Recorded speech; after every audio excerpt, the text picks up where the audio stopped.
Sudah lebih dari seminggu bencana longsor dan banjir di Sumatera terjadi. Salah satu lokasi yang terdampak paling parah adalah Aceh Tamiang. Layanan publik dan akses jalan ke lokasi juga lumpuh.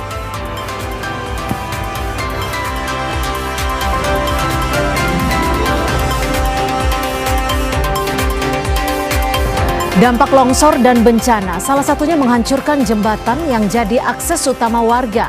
Seorang ibu hamil dengan penuh resiko berhasil dievakuasi dari Bener Meriah ke Kabupaten Biren menggunakan tali seling.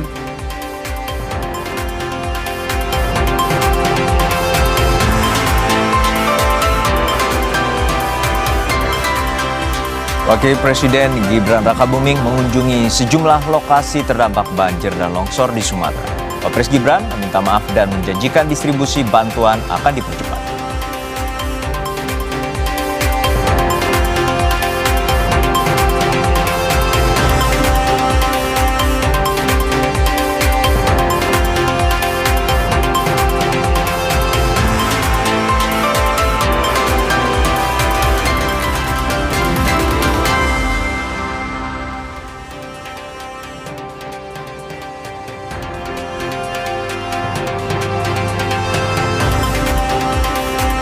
Selamat sore saudara, Anda menyaksikan program berita Kompas Petang hanya di Kompas TV Independen Terpercaya.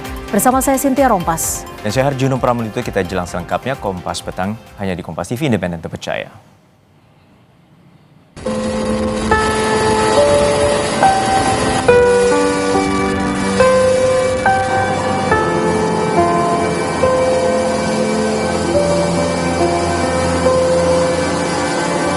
Gak ada, putus total. Ini bersih juga? Ya, jaringannya susah sekarang. Bantuan ini udah berapa kali didapat? Baru ini ya. Ini? Di kampung kami belum ada nih. Mas, kampungnya di mana? Kampung Durian. Lihat, belum ada ya? Belum ada, belum pernah turun.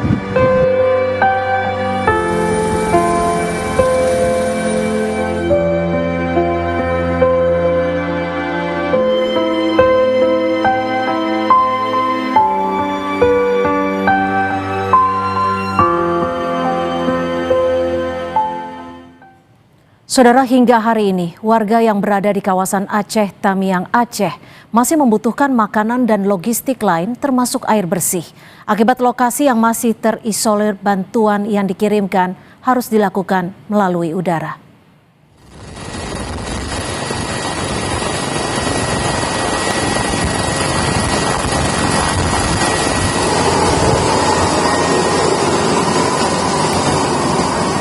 Warga terpaksa berebut bantuan yang dikirimkan melalui udara. Bantuan dikirimkan dengan menggunakan helikopter Karakal TNI Angkatan Udara. Sebagian warga yang datang mengaku baru pertama kali mendapat bantuan logistik. 4 ton bantuan didistribusikan TNI Angkatan Udara di lokasi lapangan kantor Bupati Aceh Tamiang.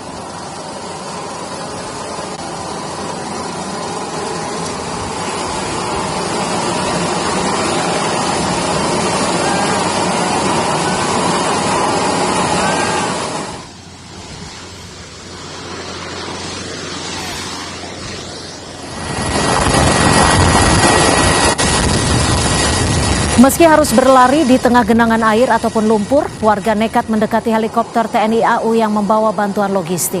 Warga rela berdesakan dan memohon agar mereka mendapat bantuan untuk kebutuhan sehari-hari. Daratan yang masih tergenang membuat helikopter yang membawa bantuan tidak dapat mendarat.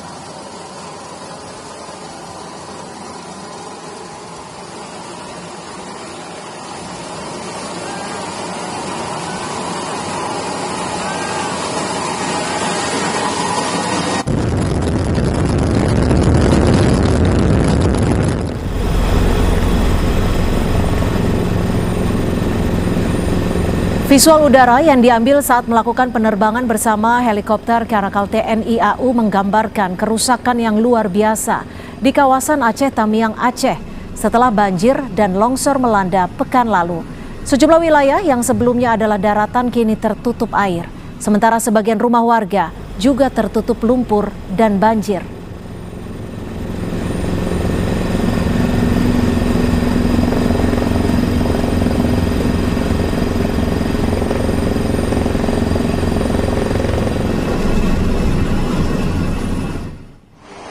Hari ini sebanyak 4 ton bantuan disiapkan untuk didistribusikan ke sejumlah titik di Aceh Tamiang yang terisolasi melalui udara. Pengiriman bantuan logistik dilakukan TNI AU melalui Lanut Suwondo, Medan, Sumatera Utara. Bantuan berupa beras, air, mineral, dan bahan pangan lainnya dilakukan untuk desa terisolasi yang berada di Aceh Tamiang.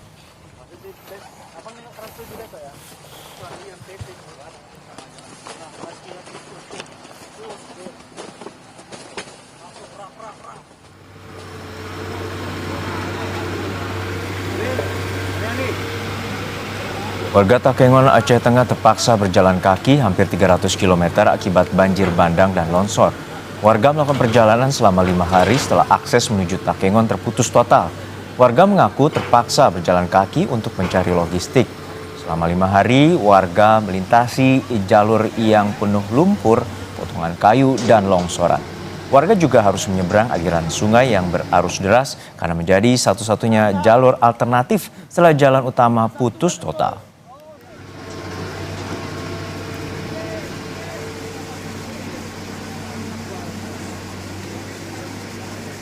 Oke, ini adalah situasi di mana warga Takengon berupaya untuk melintasi jalur yang terputus akibat banjir bandang. Warga membawa sejumlah anggota keluarga mereka yang tampak sakit untuk menuju ke daerah yang lebih aman dan menuju titik pengungsian.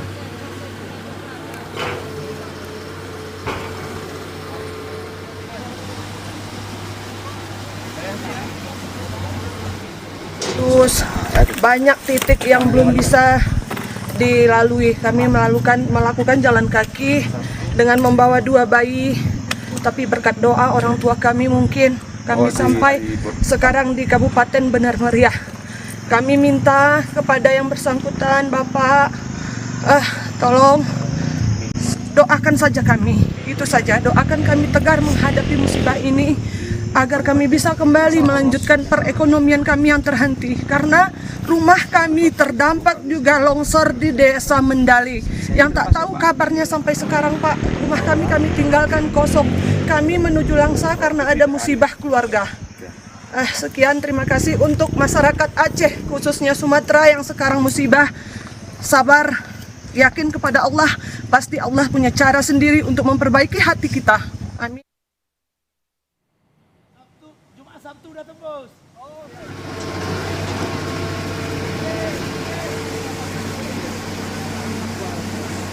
Tidak hanya di Aceh Tamiang, sejumlah daerah terdampak bencana juga masih terisolasi, termasuk kawasan Sibolga, Sumatera Utara. Hari ini bantuan logistik kembali dikirimkan melalui helikopter TNI AU. Lalu seperti apa proses pendistribusian di Sibolga, Sumatera Utara?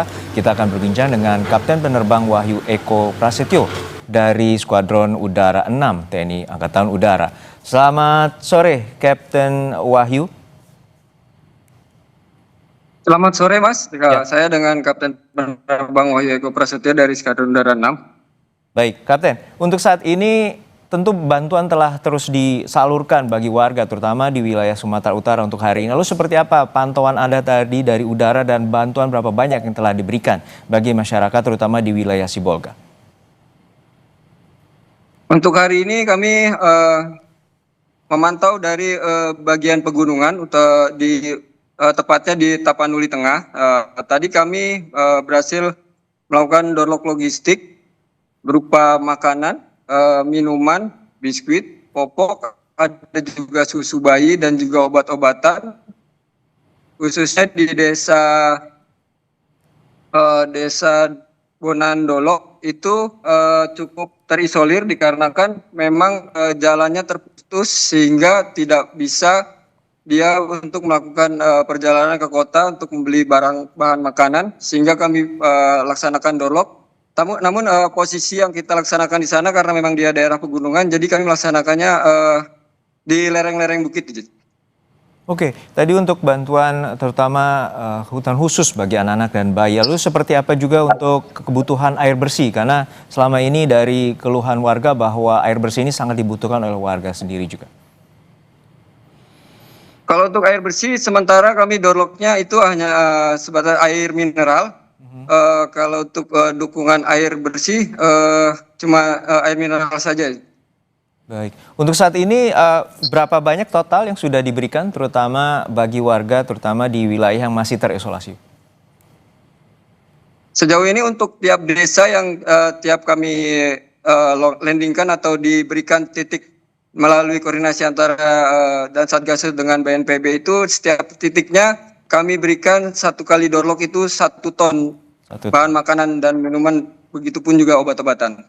Baik, untuk dropping 1 ton tadi terutama di wilayah Sibolga, apakah ada kendala terutama pendaratan yang selama ini juga diinformasikan memiliki kendala terutama di lokasi lapangan? Kalau untuk kendala memang cukup ada karena posisinya desa-desa yang terdampak di sini itu berada di kebanyakan di lereng-lereng bukit, sehingga untuk lapangan terbuka itu kurang ada. Jadi kita sebisa mungkin memaksimalkan dengan hanging power sehingga kami kurang lebih di bawah 5 feet untuk melaksanakan doorlock logistik ke daerah-daerah yang berada di Tapanuli Tengah dan sekitarnya. Oke, untuk saat ini dari pantauan udara tadi bagaimana dengan warga dan masyarakat terutama kondisi jalan dan juga akses yang terputus? Seperti apa yang Anda bisa sampaikan, wilayah desa mana saja yang masih terputus? Untuk desa yang terputus itu diantaranya adalah desa Bonandolok, terus juga ada di desa Dolok Pantis dan juga ada di desa Tuka. Itu kebanyakan jalannya terputus, apalagi yang berada di desa Bonandolok untuk terputus dari 2 arah sisi, baik yang dari Tarutung maupun dari Sibolga. Jadi posisinya memang benar-benar tidak bisa kemana-mana aja. Baik, kita harapkan bantuan terus diberikan dan kami apresiasi TNI Angkatan Udara terus memberikan bantuan melalui udara, dan saat ini warga sejumlah desa di Sumatera Utara terutama di wilayah Sibolga masih ada yang terisolasi. Terima kasih atas waktunya Kapten Penerbang Wahyu Eko Prasetyo dari Skuadron Udara 6 TNI Angkatan Udara telah bergabung bersama kami di Kompas Petang. Sehat selalu Kapten. Terima kasih Mas. Dan saudara, informasi lainnya masih akan kami hadirkan usai jeda. Di antaranya segala cara dilakukan masyarakat untuk bertahan hidup di tengah bencana banjir dan longsor. Salah satunya seorang ibu hamil yang dievakuasi menggunakan tali seling.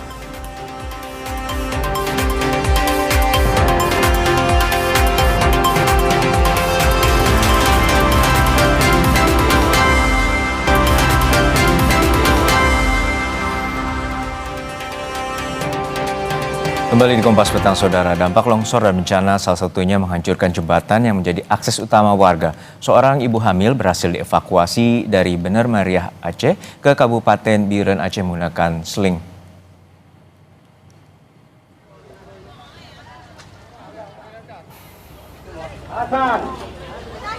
Penyeberangan ini menjadi salah satu akses yang dapat dilalui warga dan juga memiliki resiko yang sangat tinggi.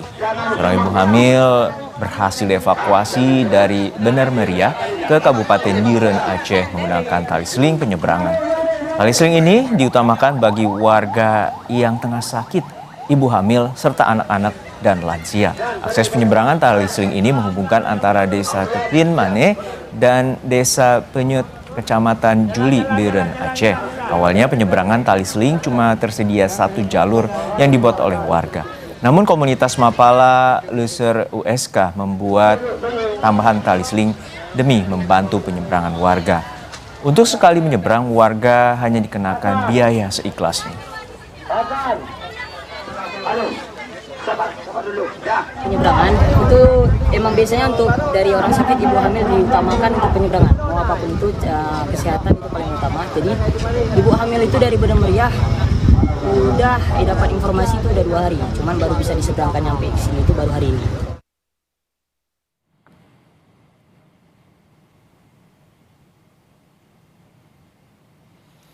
Rusaknya infrastruktur akibat banjir dan longsor juga terlihat di Tapanuli Utara. Inilah visual pantauan udara dari Tapanuli Utara, Sumatera Utara. Terlihat ruas jalan yang dilintasi kendaraan rusak dan terputus akibat longsor.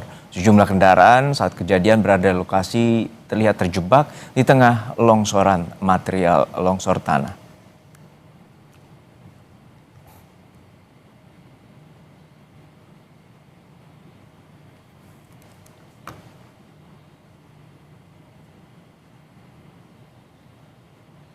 Saudara Wakil Presiden Gibran Rakabuming mengunjungi sejumlah lokasi terdampak banjir dan longsor di Sumatera. Wapres Gibran menjanjikan distribusi bantuan akan dipercepat.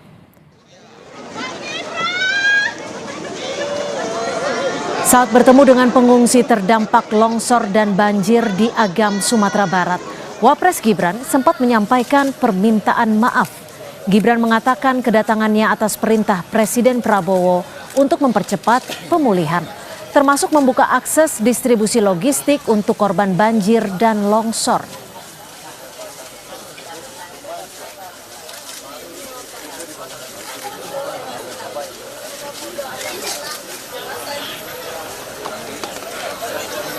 Salam dari Bapak Presiden Prabowo. Ini saya haturkan duka cita yang mendalam kepada seluruh korban. Saya mohon maaf sebelumnya. Bapak Ibu tidak sendiri, warga Sumatera tidak sendiri. Kami diperintah Bapak Presiden untuk melakukan percepatan pemulihan pasca bencana ini. Alhamdulillah, alhamdulillah. Bencana nasional, alhamdulillah. Sumatera masih Indonesia, alhamdulillah. Distribusi logistik bantuan ini akan terus dipercepat lewat jalur darat, udara, laut.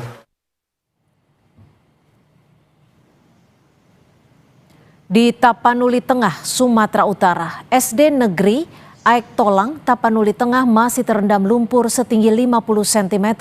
Sejumlah fasilitas juga rusak akibat banjir dan longsor. Rusaknya fasilitas pendidikan dan tebalnya lumpur membuat aktivitas belajar mengajar dihentikan.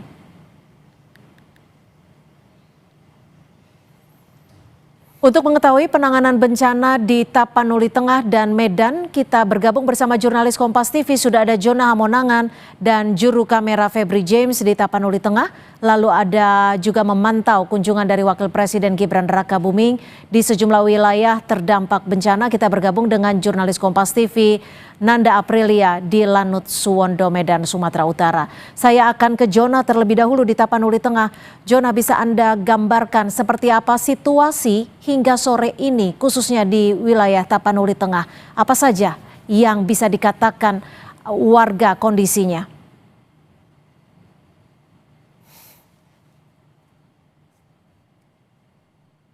Di tengah bisa dikatakan belum bisa ideal, jadi banyak warga yang masih mengharapkan adanya bantuan dan juga masuknya ke Gor Pandan atau bisa dikatakan mungkin tempat atau pusat ini. Sekarang saya berada di Desa Lopian. Ini sampai sekarang listrik belum masuk sama sekali. Tidak hanya listrik, bahkan telekomunikasi pun sangat kurang. Itu sebabnya kami selama di daerah-daerah terpencil yang ada di Tapanuli Utara, Tapanuli Kodam 1 Bukit Barisan, lebih tepatnya dari Komplek Kodam. Jadi memang ini sebagai salah satu cara kami untuk bisa memberikan informasi kepada masyarakat. Nah, sepertilah kami akan menunjukkan ke Cynthia. Ini salah satu sudut yang ada di kampung di Lopian. Inilah rumah yang tersak. Jadi pemilik rumah juga sudah mengungsi. Jadi sampai saat ini listrik belum ada, telekomunikasi pun ada. Kalaupun kita melihat ada warga lalang atau masyarakat itu kan itu dikarenakan akan ke kawasan di Tapanuli Tengah. Memang sejak kemarin sebagian titik diantaranya warga belum mendapatkan bantuan. Sehingga ada sejumlah warga juga yang rela berjalan untuk mencari bantuan logistik. Kita akan kembali menyapa Jona Hamonangan di Tapanuli Tengah. Ya, silakan Jona. Apakah warga di sana juga sudah bisa mendapatkan bantuan logistik secara merata? Dan bagaimana dengan air bersih di sana? Ya, Cynthia, untuk bantuan logistik bisa dikatakan belum merata sama sekali. Salah satu contoh adalah ketika saya 3 hari lalu berada di GOR mengatakan mereka belum mendapatkan di kampungnya. Dan sekarang saya di daerah Lopian ini, saya masuk ke sudut-sudut kampung, mereka dengan jujur mengatakan belum mendapatkan bantuan. Bantuan ada, tapi ini sesekali seperti bantuan beras, dan itu pun dari mungkin seperti kelompok masyarakat. Jadi untuk bantuan langsung dari pemerintah provinsi itu mereka belum merasakan sama sekali. Itu sebabnya banyak dari mereka yang harus ke jalan.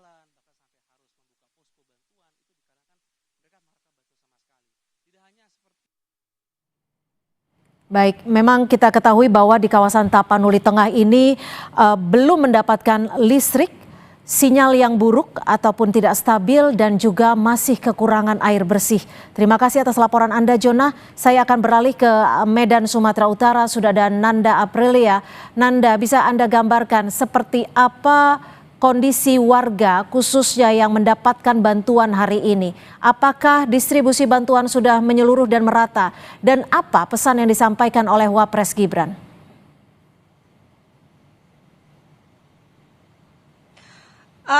Cynthia, ini sebenarnya mengejutkan kami juga khususnya. Tadi kami di Lanut Suwondo, Medan, Sumatera Utara mendapatkan kesempatan bersama dengan TNI Angkatan Udara untuk bisa melihat Kabupaten Aceh Tamiang, khususnya di Kecamatan Karangbaru, yang dimana ada beberapa daerah tadi didistribusikan bantuannya melalui jalur udara yang kemudian pesawat ini landing di beberapa tempat yang dirasa aman.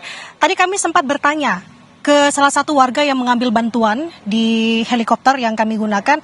Ia menyebutkan bahwa ini merupakan bantuan pertama, dan di mana daerahnya ini sudah sepekan tidak ada akses atau darat begitu, listrik, komunikasi, air bersih tidak ada.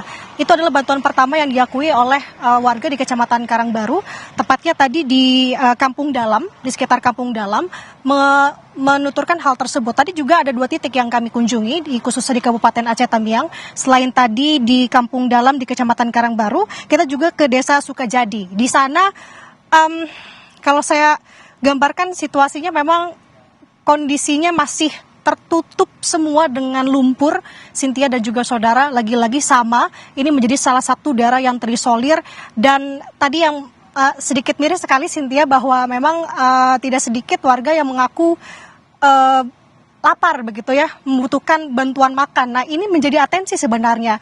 Nah, kalau menyelaraskan apa yang disampaikan oleh Wakil Presiden Gibran Rakabuming Raka dalam kunjungannya ke beberapa daerah di Sumatera, ada 3 provinsi sejak pagi tadi sebenarnya, dan ini merupakan titik terakhir sebenarnya, Cynthia, di Lanut Suwondo di Medan, Sumatera Utara, untuk melihat bagaimana pasokan di posko terpadu di sini untuk kemudian nanti disebarkan.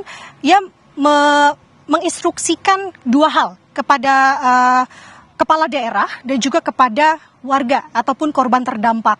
Ia, untuk warga terlebih dahulu atau korban terdampak, menekankan bahwa pemerintah tidak meninggalkan korban terdampak dan juga mempercepat proses distribusian bantuan, dan juga mendorong kepala daerah untuk bisa berkolaborasi atau berkoordinasi dengan unsur-unsur terkait seperti BNPB, TNI, dan juga Polri. Nah, kalau melihat dari kenyataan yang ada, tadi saya melihat ke lapangan, Cynthia, artinya harus benar-benar dilakukan secepat mungkin. Karena kenapa?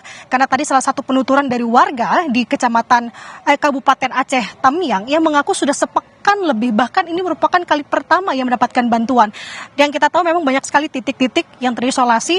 Tentu ini menjadi dorongan, tentunya tidak hanya untuk pemerintah daerah, untuk kita semua tentunya, khususnya untuk pemerintah daerah dan juga pemerintah pusat, agar apa ini menjadi atensi, Cynthia dan juga saudara, bahwa masih ada daerah-daerah khususnya Kabupaten Aceh Tamiang yang tadi kami lihat melalui pantauan udara memang masih cukup diselimuti oleh lumpur coklat. Artinya ini menjadi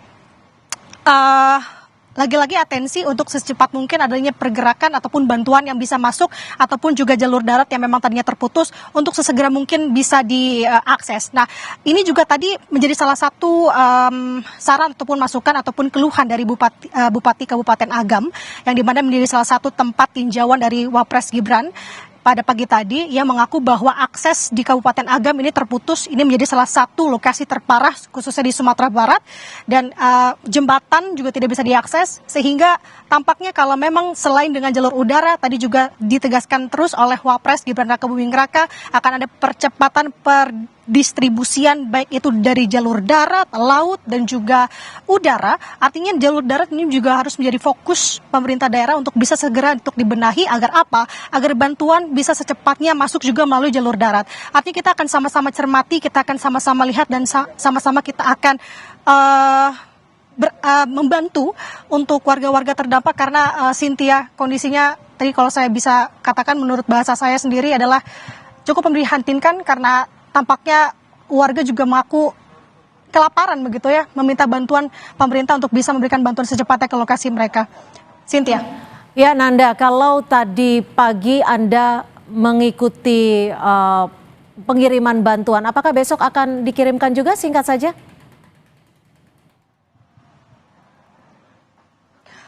Setiap hari, Cynthia, sampai kapan ini masih akan terus menunggu. Artinya setiap hari proses pendistribusian bantuan khususnya dari posko terpadu di Lanut Suswondo di Medan Sumatera Utara akan dibagikan di sekitar Sumatera Utara, dan juga di sekitar atau di perbatasan Sumatera Utara ada Aceh Tamiang. Ini juga akan terus diberikan sampai apa? Sampai semua daerah rata bisa mendapatkan bantuan itu. Cynthia. Terima kasih jurnalis Kompas TV Nanda Aprilia yang melaporkan langsung dari Sumatera Utara. Jaga kesehatan Anda, Nanda, dan juga sebelumnya sudah ada Jona Hamonangan yang melaporkan langsung dari Tapanuli Tengah. Jaga kesehatan Anda, rekan-rekan. Usai jeda, Saudara, Menteri Kehutanan Raja Juli Antoni berjanji akan mengungkap perusahaan-perusahaan di balik tumpukan kayu gelondongan saat terjadi banjir bandang dan longsor di Aceh dan Sumatera.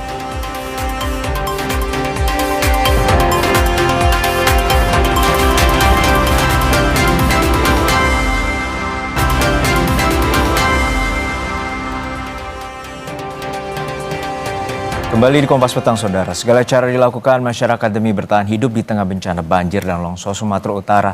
Seperti di Tapanuli Utara, para sopir sudah 9 hari memilih bertahan di tengah jalan karena jika truk ditinggalkan, khawatir truk mereka dijarah. Sementara warga di Tapanuli Tengah berjalan kaki ke Tapanuli Utara tanpa menggunakan alas kaki demi mencari bantuan makanan.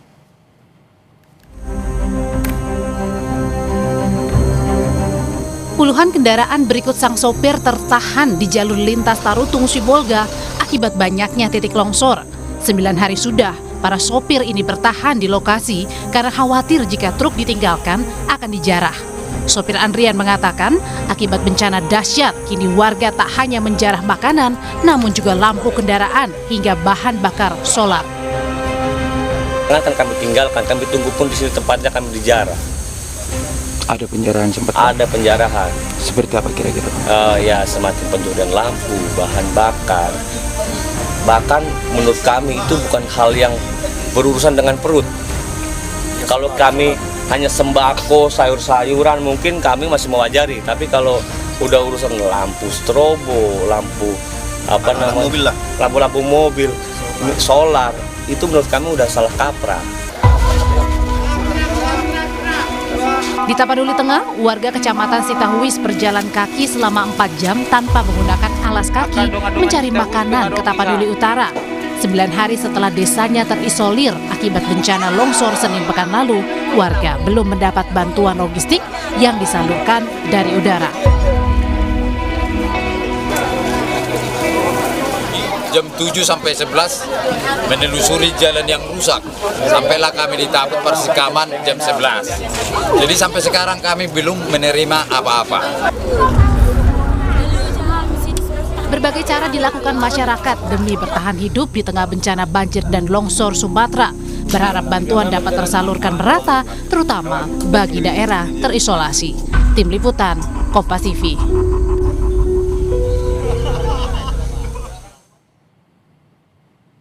Menteri Kehutanan Raja Juli Antoni berjanji akan mengungkap perusahaan-perusahaan di balik tumpukan kayu gelondongan.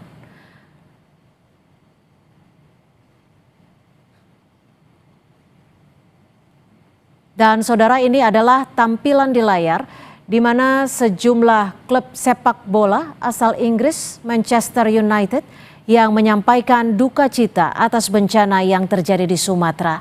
Melalui akun Instagramnya, MU menulis, "Kami, Manchester United, menyampaikan belasungkawa kepada korban terdampak banjir di Sumatera.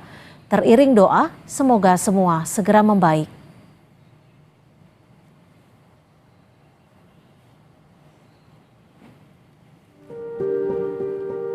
Raja Charles III dan Ratu Camilla dari Kerajaan Inggris menyampaikan belasungkawa mendalam kepada korban badai tropis yang melanda sejumlah negara di Asia Selatan dan Asia Tenggara termasuk di Sumatera, Indonesia.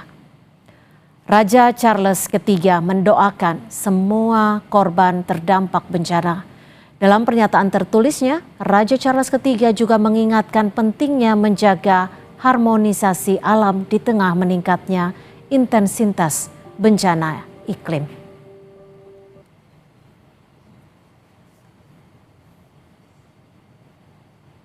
Menteri Kehutanan Raja Juli Antoni berjanji akan mengungkap perusahaan-perusahaan di balik tumpukan kayu gelondongan saat terjadi banjir bandang di Aceh dan Sumatera. Dalam rapat kerja dengan Komisi 4 DPR siang tadi, Menhub mengungkap akan menginvestigasi asal-usul kayu gelondongan yang menyapu bersih rumah warga bersama Polri. Untuk itu, Satgas PKH akan dilibatkan untuk segera menemukan dan menindak tegas pelaku di balik perusakan hutan di Sumatera Utara dan Aceh. Saya melatih, Pak. Kementerian Kehutanan berkomitmen untuk melakukan investigasi secara tuntas material kayu yang terbawa arus banjir. Berapa yang telah dan akan kami lakukan? Sebenarnya jam 11.30 tadi saya bertemu dengan Bapak Kapolri, namun karena Pak Kapolri ada urusan mendadak dengan tim reformasi Polri, maka pertemuannya akan ditunda pada jam 5 nanti. Menindaklanjuti MOU antara Kementerian Kehutanan dan Polri dalam ruang lingkup sinergisitas tugas dan fungsi di bidang pembangunan kehutanan, maka dibentuk tim kerjasama untuk melakukan investigasi tentang asal-usul kayu ilegal tersebut. Dan tentu kemarin Pak Menko Pratikno beserta Pak Mensesnek dan Mensekap juga sudah menginstruksikan agar Satgas PKH bergerak. Jadi nanti MOU kami dengan Kepolisian Republik Indonesia ini akan diintegrasikan dengan PKH sekali lagi untuk segera mungkin membuktikan atau menemukan asal-usul kayu tersebut. Inilah kondisi wilayah di Batang Toru, Tapanuli Selatan yang diliput jurnalis Kompas TV pada Rabu kemarin.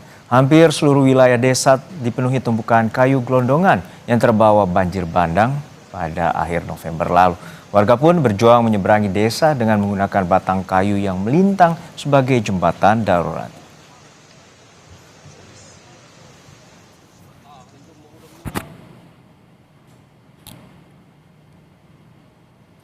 Lebih lengkap dari Raker Komisi 4 dengan Menteri Kehutanan sudah ada jurnalis Kompas TV Asri Gunawan dan juru kamera Yanuar Ruslim di gedung DPR RI. Asri, untuk saat ini DPR telah memanggil Menteri Kehutanan dan seperti apa sebenarnya komitmen dari Kementerian Kehutanan terkait dengan kayu gelondongan yang ditemukan di sejumlah wilayah baik di Aceh, Sumatera Utara maupun Sumatera Barat, dan bagaimana mengusut tuntas pelaku ataupun di balik kayu gelondongan itu?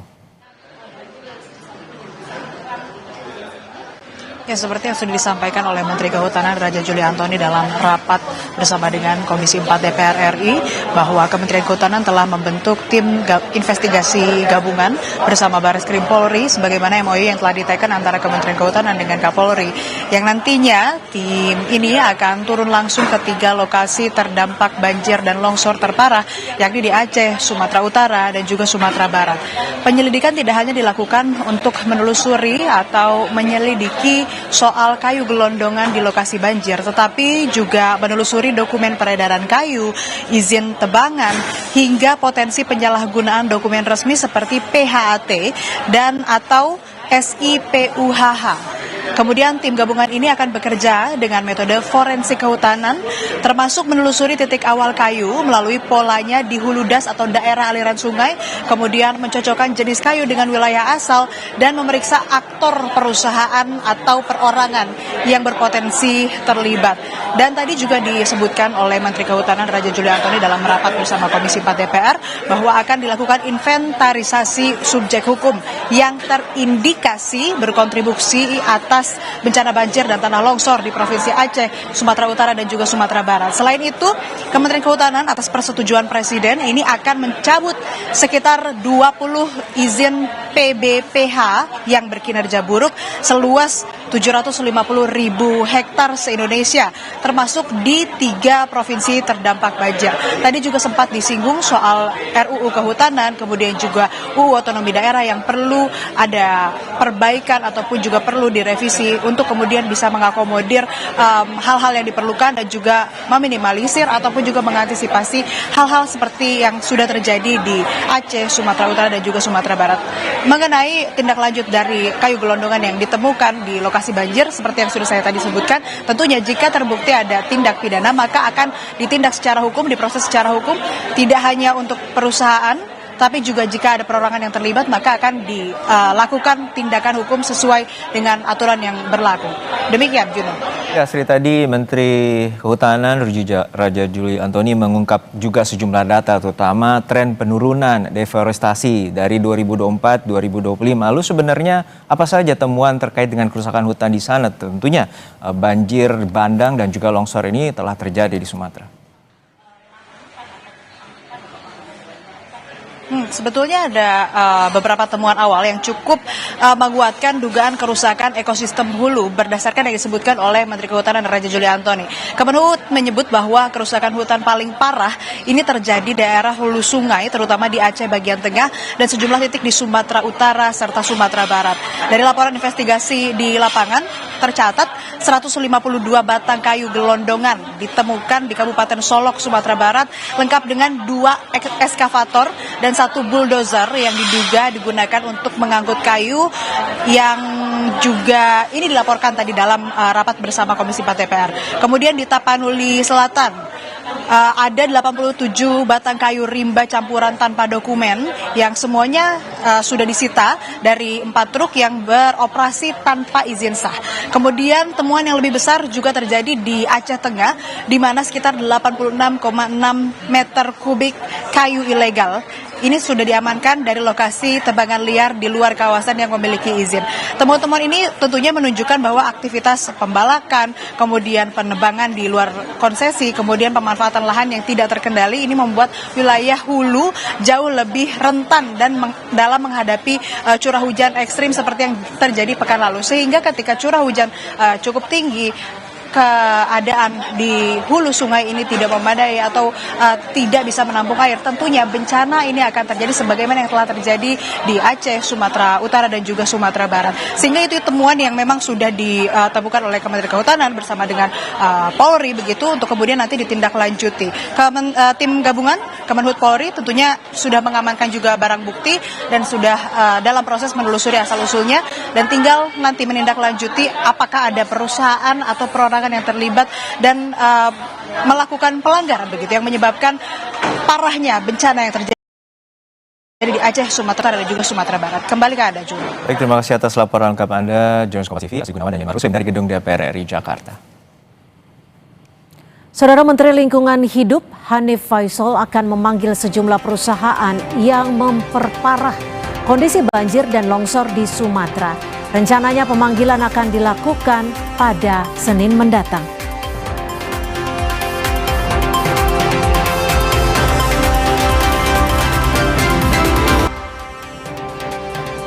Saudara Menteri Lingkungan Hidup Hanif Faisal akan memanggil sejumlah perusahaan yang memperparah kondisi banjir dan longsor di Sumatera. Rencananya pemanggilan akan dilakukan pada Senin mendatang.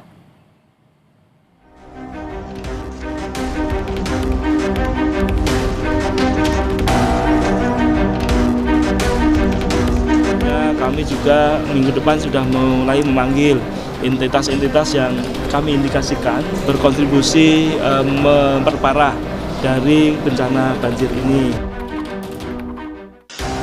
Wilayah Batang Toru di Tapanuli Selatan menjadi saksi bisu terjadinya pembalakan hutan besar-besaran. Tumpukan kayu-kayu gelondongan ini yang berukuran besar menjadi pemandangan yang sangat memprihatinkan pasca banjir bandang dan longsor yang terjadi pada 24 November lalu. Menteri Lingkungan Hidup Hanif Faisal menjabarkan daerah aliran sungai di Batang Toru mengalami pengurangan hutan sebanyak 19.000 hektar. Akibatnya, daya dukung lingkungan ketika siklon tropis Senyar tak mampu menahan saat curah hujan terjadi. Ada 23 das terdampak bencana di Sumatera, yaitu meliputi di das Batang Toru, kemudian daerah Sumatera Barat, dan di Aceh. Jadi ini memang menjadi khusus untuk das Batang Toru, karena das Batang Toru memiliki karakteristik landscape yang sangat rentan, karena berupa landscape ini apa V ya? V, seperti V landscape, kemudian Tapanuli Utara, Tapanuli Tengah, dan Tapanuli Selatan ada di tengah-tengahnya. Sementara kegiatan di sisi bukitnya sudah tidak memadai untuk mendukung kapasitas lingkungannya. Usai rapat bersama Komisi 12 DPR, Menteri Lingkungan Hidup Hanif Faisal pun memastikan penegakan hukum akan ditempuh pemerintah terhadap perusahaan yang memperparah bencana. Kami mulai hari ini akan menarik kembali semua persetujuan lingkungan dari dokumen lingkungan yang ada di daerah-daerah bencana. Ya, kami juga minggu depan sudah mulai memanggil entitas-entitas yang kami indikasikan berdasarkan kajian sementara dari Citra Satelit berkontribusi memperparah dari bencana banjir ini. Telah melakukan surat panggilan, jadi hari Senin kami harap mereka datang untuk menjelaskan sesuatunya. Hal serupa juga diungkapkan Kapolri Jenderal Listio Sigit. Kapolri tegaskan komitmennya menyelidiki sumber kayu gelondongan yang diduga memicu banjir dan longsor di Sumatera. Terkait dengan masalah temuan kayu gelondong yang sudah terkelupas, kami secara lisan sudah berkoordinasi dengan Menteri Kehutanan dan besok kami akan melaksanakan rapat bersama untuk menurunkan tim gabungan untuk melakukan proses penyelidikan, pendalaman terkait dengan peristiwa yang terjadi. Tentunya apabila ada pelanggaran hukum, kita akan proses. Sebelumnya, pada 24 November lalu, Gubernur Sumatera Utara Bobi Nasution berjanji dalam 1 minggu, Pemprov Sumut akan mengeluarkan surat rekomendasi penutupan PT Toba Pol Pelestari. Tak hanya itu, PT TPL juga diimbau agar tidak beroperasi di area yang bersinggungan langsung dengan lahan masyarakat. Area-area yang bersinggungan dengan masyarakat, ya TPL jangan nanam dulu lah daripada terjadi konflik dan yang lainnya. Nah, hal-hal seperti ini nanti akan kita konklusikan sehingga menjadi satu rekomendasi yang baik dari pemerintah provinsi kepada pemerintah pusat. Pak, kapan target kita merekomendasikan itu? 1 minggu. Kami tadi sepakat 1 minggu ini kita akan waktunya nanti dipimpin Kapolsekda langsung. Langkah tegas pemerintah terhadap pihak yang merusak hutan hingga menyebabkan bencana dahsyat kemanusiaan dinanti publik. Penegakan hukum yang transparan menjadi harga mati demi menyelamatkan ekosistem di wilayah Aceh dan Sumatera. Tim Liputan Kompas TV.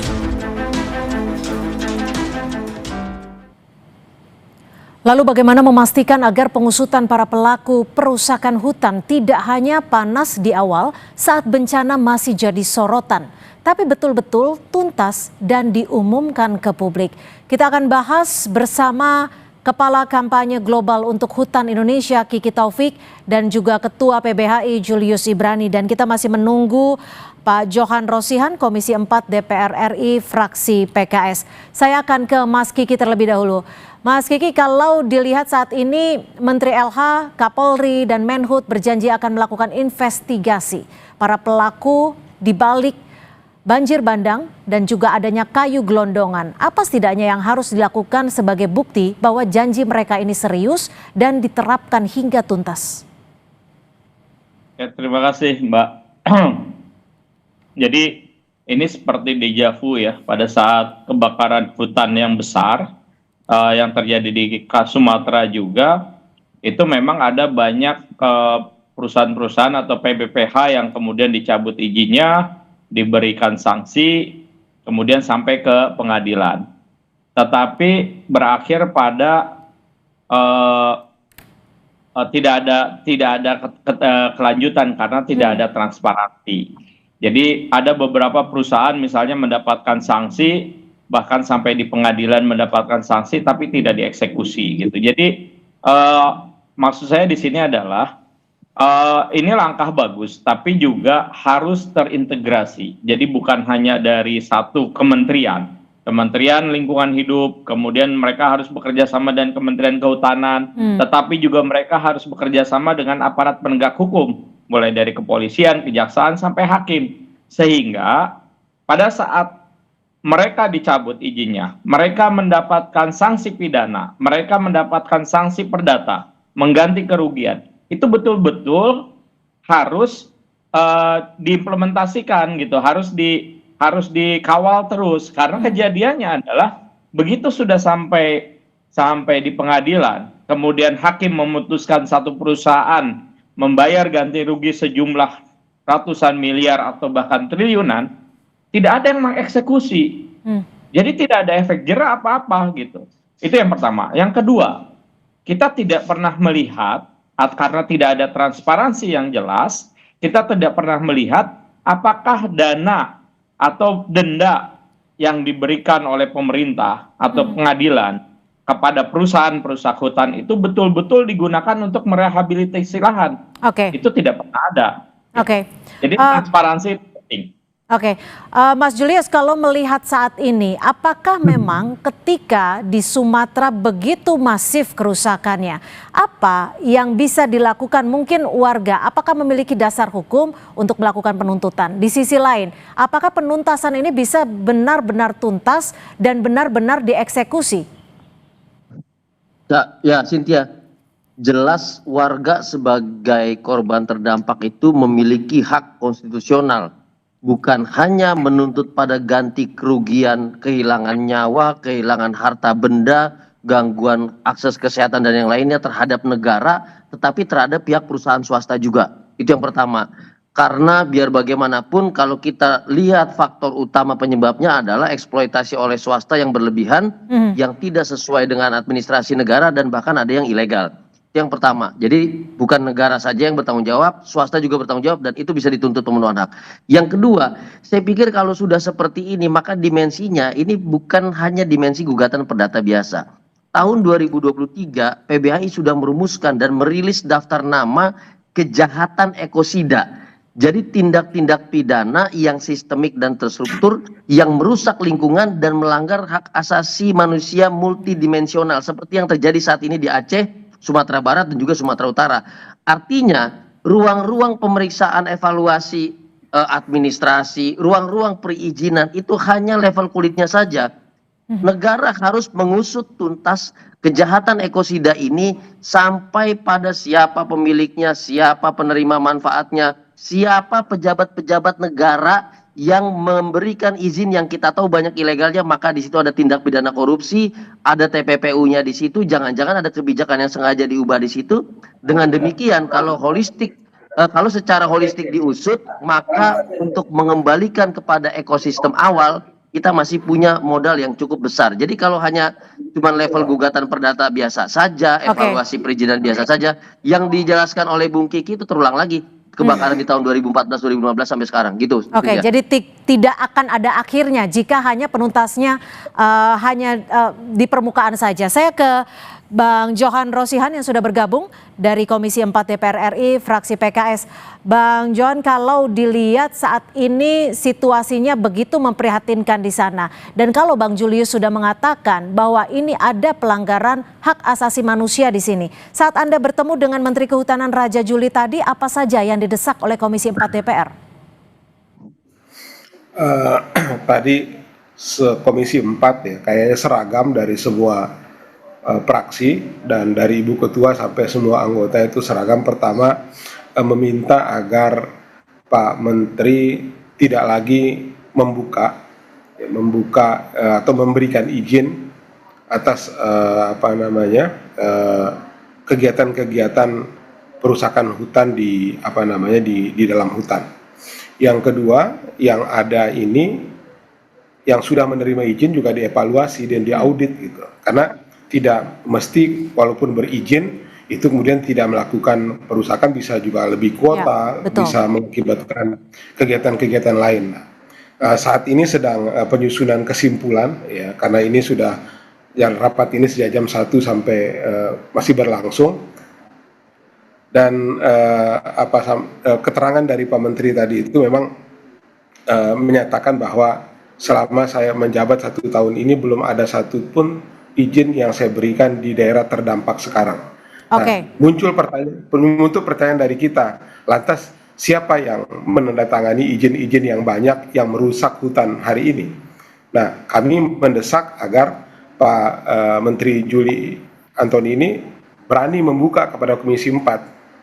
Zaman Menteri Siti Nurbaya berapa yang ditandatangani, zaman Zulkifli Hasan berapa yang ditangani, tarik semua gitu, biar dibuka kepada publik, biar kita tahu siapa sebenarnya yang sudah memberikan izin sehingga dampak yang dirasakan oleh rakyat kita di 3 provinsi itu seperti saat ini, begitu Mbak.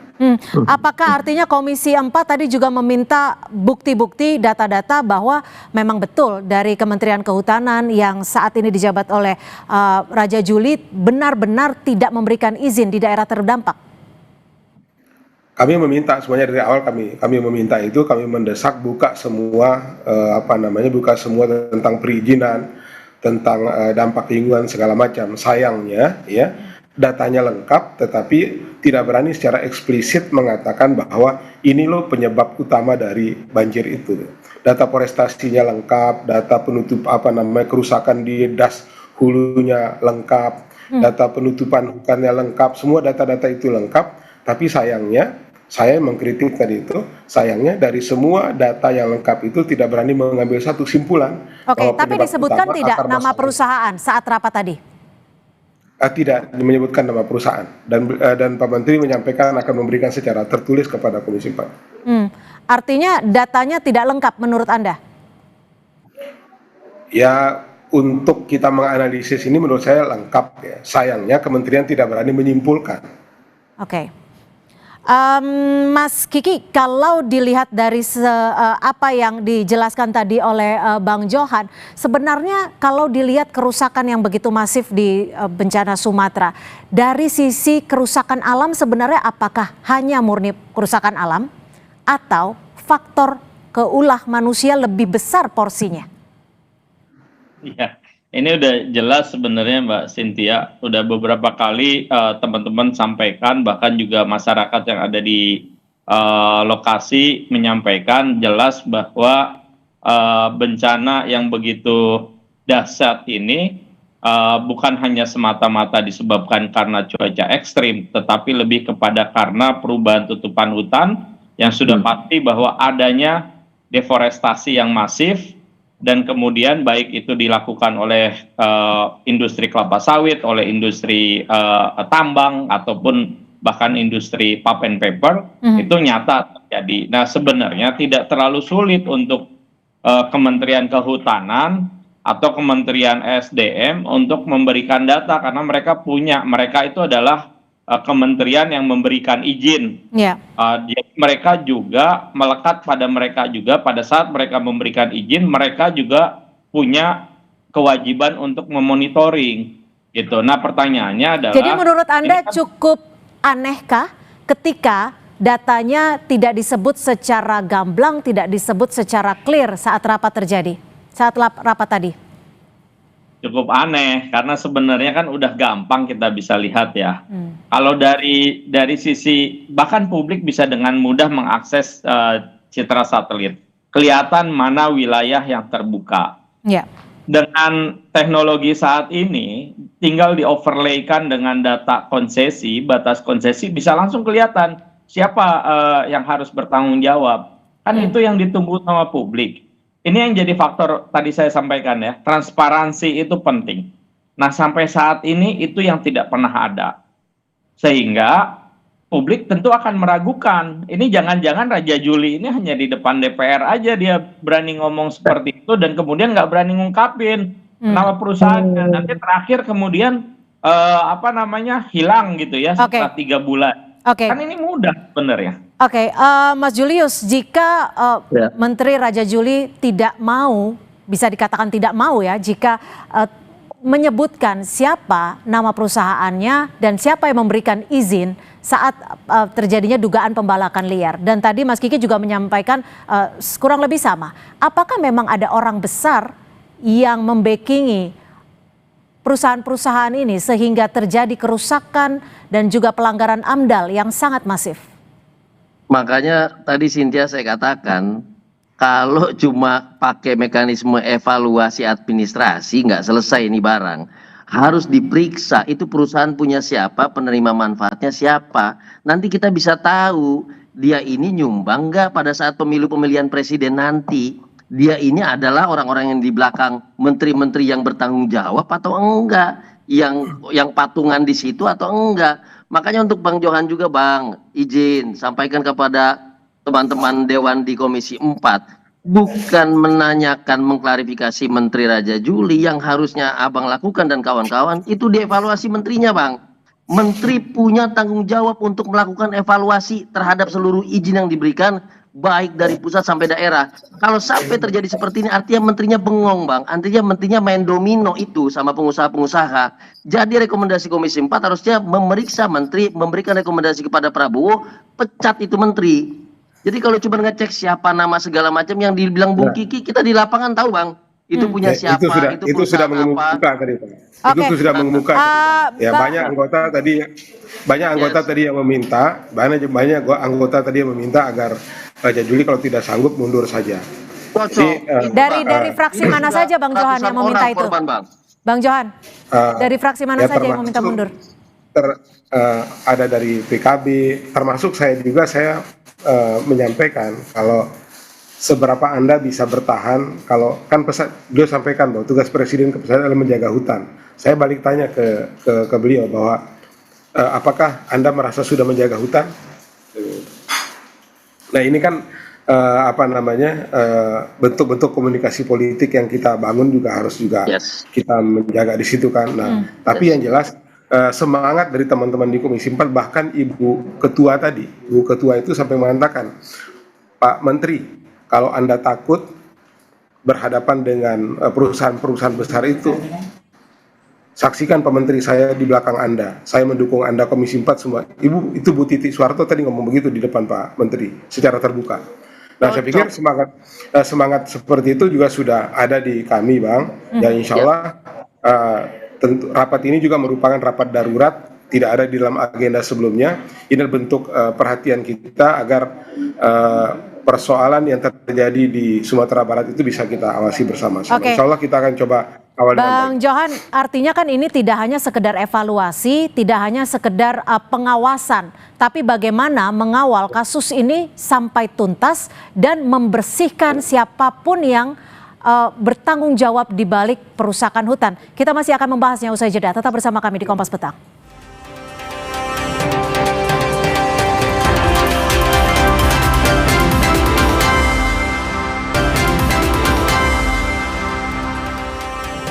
Pengusutan para pelaku perusakan hutan harus ditindak hingga tuntas dan harus diumumkan ke publik siapa pemain besarnya, siapa yang membackingi pengusaha-pengusaha yang dinilai ataupun terbukti melakukan perusakan. Mas Julius, dengan kasus ini, dengan peristiwa ini, musibah ini, apa yang paling memungkinkan untuk dilakukan? Apakah pidana, perdata, atau justru class action? Ada tidak presiden yang bisa menguatkan untuk menuntaskan kasus ini? Ya tentu jalur keperdataan itu juga sangat dimungkinkan. Waktu Jakarta menjadi korban banjir tahun 2002-2006 itu pernah dilakukan. Waktu korban kebakaran juga di tahun 2014-2015 di Sumatera juga pernah dilakukan. Presidennya banyak keperdataan. Tapi saya mau katakan gini Cynthia, spektrum dari bencana kali ini tidak hanya sebatas pada hak masyarakat yang dirugikan, nyawa masyarakat yang hilang, tapi lebih luas lagi. Ada kebijakan, ada penyelundupan izin, ada ilegalitas yang luar biasa di dalam peristiwa ini, sehingga jalur pidana juga menjadi satu senjata yang paling kuat. Tadi Pak Kapolri Sigit sudah bilang akan diusut tuntas. Kita tagih, kita jagain. Anda yakin Lalu tidak Kejaksaan Agung, penuntasan ini akan tuntas betul-betul? saya yakin Prabowo membentuk Perpres nomor 5 tahun 2025 tentang Satgas PKH yang betul-betul menghilangkan perpanjangan proses adjudikasi lalu dihajar sama kejaksaan dan bersama-sama dengan Kapolri dan yang lain. Ini contoh yang bagus yang bisa digunakan untuk kasus seperti ini. Jadi dimensinya lebih luas, spektrumnya pun lebih kuat dibandingkan hanya sekedar mekanisme pemeriksaan administrasi. Itu bahkan diusut sampai siapa penerima manfaatnya, di proses pidananya sampai tipikornya, TPPU-nya, dendanya, dan Tapi berarti bisa tiga-tiganya ya, bisa perdata, pidana, dan class action ya. Oke, jika memang ini class action, Mas Kiki, juga disertakan seperti itu, apakah Greenpeace ataupun pemerhati hutan ini juga bisa melakukan bantuan ataupun pendampingan? Ya, kami ada satu kasus sebenarnya class action di mana kami mendampingi masyarakat di Sumatera Selatan yang melakukan class action terhadap perusahaan pulp and paper yang menyebabkan kebakaran hutan di Sumatera Selatan. Sampai saat ini kasusnya masih di Mahkamah Agung karena kita kalah di tahap pertama, kemudian di kasasi juga kalah, ini kita masuk ke Supreme Court. Nah, Greenpeace menjadi penggugat intervensi. Ini bisa terjadi juga untuk kasus ini. Kami tentu dengan senang hati, karena memang ini yang dirugikan adalah bukan cuma seperti tadi Bung Julius sampaikan, kerugian ini masif gitu. Bahkan kawan-kawan LSM, terutama kawan-kawan LSM yang ada di sana, itu bisa juga ikut mengajukan sebagai penggugat Desakan mundur Menteri Kehutanan Raja Juli Antoni, menurut Anda bisa ikut untuk membuka kasus ini? Mengawali?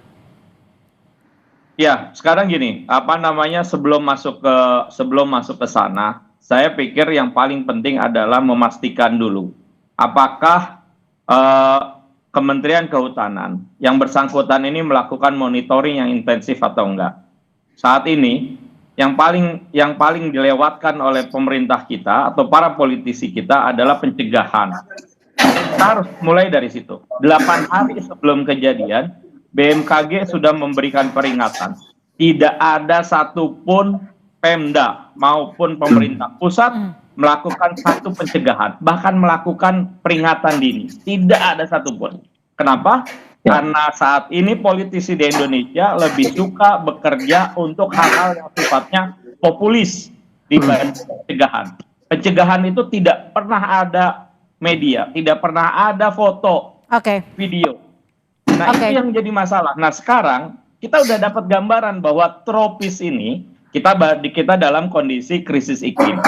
Siklon ini kemungkinan akan juga bergeser ke arah timur, ke arah Jawa dan lain sebagainya. Artinya banyak sebenarnya catatan yang bisa dilakukan dan memang betapa sulitnya untuk mengusut dan juga mengungkap ketika ada kerusakan alam di sana. Kalau dari Komisi 4 sendiri, Bang Johan, apa data yang sudah diterima terkait dengan kerusakan hutan, mafia-mafia yang berada di balik pembalakan liar ini, khususnya di Pulau Sumatera?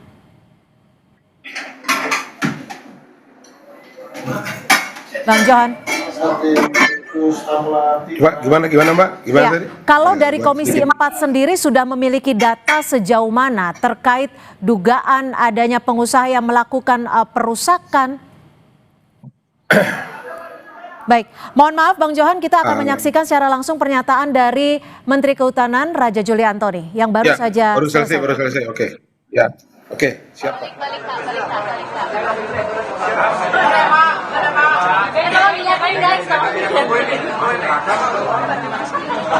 Ya, baru saja Menteri Kehutanan Raja Juli Antoni selesai mengikuti rapat dengan Komisi 4 DPR RI. Saya langsung ke Bang Johan. Bang Johan, Anda menerima report ataupun laporan apa nih hasil terakhir dari rapat dengan tuntutan dari Komisi 4 terhadap Menteri Kehutanan Raja Juli Antoni seperti apa dari yang Anda pahami? Ya, kita meminta evaluasi menyeluruh dari semua data-data itu, ya terutama kita ingin menghentikan semuanya. Bahkan Ibu Ketua tadi mengatakan tidak mau moratorium, tetapi menghentikan secara secara menyeluruh gitu. Izin itu. Yang kedua, mengevaluasi yang ada ini seperti yang saya sampaikan tadi.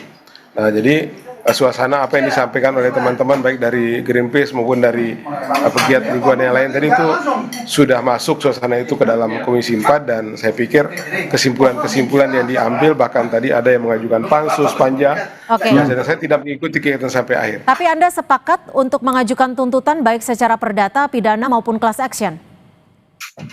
Ya, kalau itu yang dilakukan oleh teman-teman pegiat lingkungan atau masyarakat, ya kami tentu akan mendukung sepanjang itu terwadahi oleh peraturan perundang-undangan yang ada. Ya, kalau kami sih oke-oke saja. Baik, kita nantikan. Saya pikir tambahannya penting saja. Begini, Bang Johan. Bang Johan, tambahannya penting. Sebagai DPR RI, Komisi 4 bisa merekomendasikan kepada Pak Prabowo, ini menteri-menteri yang terkait dengan bencana ini pada inkompeten semua, harus dievaluasi, bahkan diusulkan reshuffle. Kalau tidak, masyarakat yang jadi korban lagi, Bang. Ini penting disampaikan secara tegas oleh Komisi 4 gitu. Kalau kami tadi bukan hanya Menteri Juli gitu, tapi tarik sampai ke belakang, sampai dari ke belakang dari Pak Zulkifli. Baik, kami sudah tangkap. Terima kasih, Pak. Menteri yang lain, Bang, cocok ini. Kita akan kawal. Terima kasih Ketua PBHI Julius Ibrani, Bang Johan Rosihan dari Komisi 4, dan juga Mas Kiki Taufik dari Kepala Kampanye Global untuk Hutan Indonesia. Dan saudara, kini kita saksikan ini adalah Wakil Presiden Gibran Rakabuming yang saat ini berada di Lanut Suwondo, Medan, Sumatera Utara. Hari ini sejak pagi hari, Wapres Gibran sudah melakukan sejumlah pantauan dan juga ikut melihat seperti apa kondisi terkini dari sejumlah titik bencana di Sumatera. Dalam kunjungannya, Wapres Gibran juga sempat mengucapkan permintaan maafnya atas apa yang terjadi dan menyatakan akan segera melakukan ataupun memastikan distribusi bantuan disalurkan secara merata.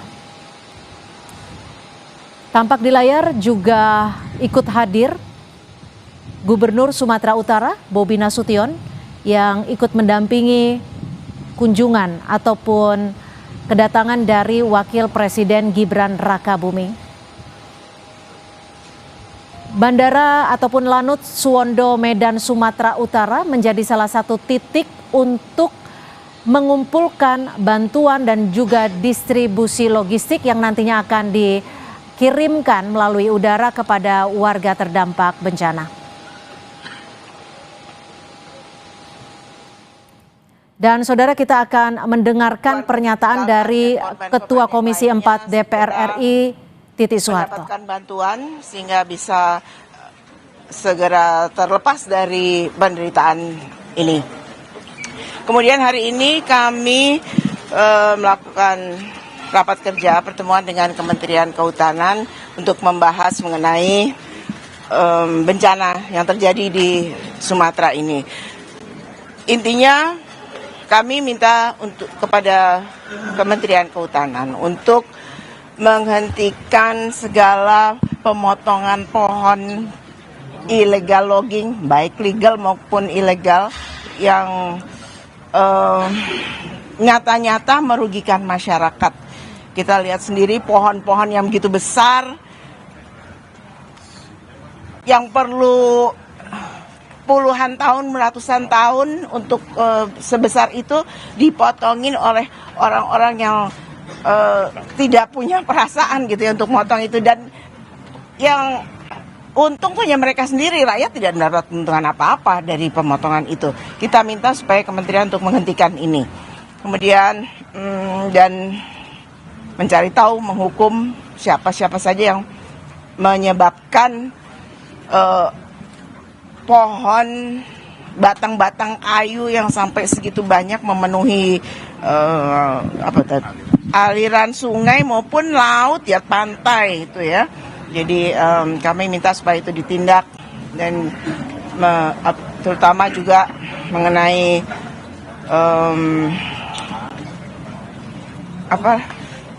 pembukaan lahan untuk baik itu perkebunan atau pertambangan itu dikaji lagi amdalnya.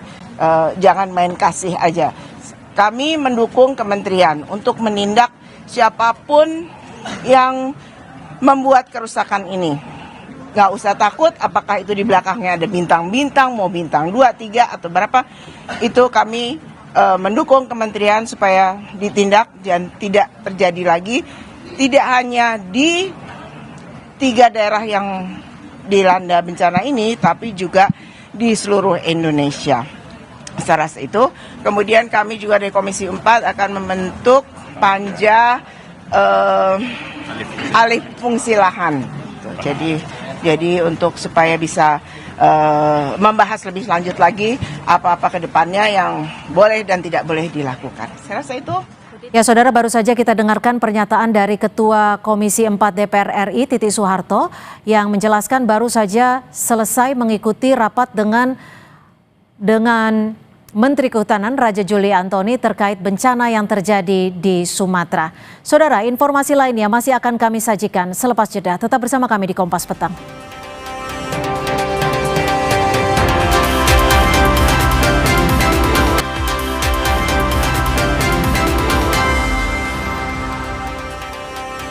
Dampak longsor dan bencana salah satunya menghancurkan jembatan menjadi akses utama warga. Seorang ibu hamil terpaksa dievakuasi menggunakan tali seling. Penyeberangan tali seling diutamakan bagi warga yang sakit, ibu hamil, anak-anak dan juga lansia. Akses penyeberangan tali seling ini menghubungkan Desa Tepin Manee dan Desa Penyet, Kecamatan Juli Biren. Awalnya penyeberangan tali seling ini cuma tersedia 1 jalur. Namun komunitas Mapala Pencipta Alam Luser membuat tambahan tali seling untuk membantu penyeberangan.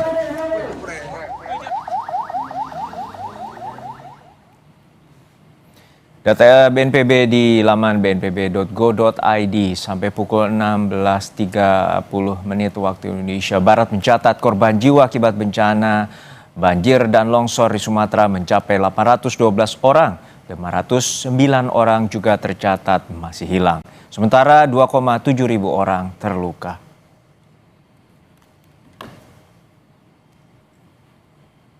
Saudara, informasi tadi juga menjadi penutup perjumpaan kita di Kompas Petang hari ini. Terima kasih atas kebersamaan Anda. Saya Cynthia Rompas. Dan saya Harjuno Pramudito. Terima kasih. Sampai jumpa.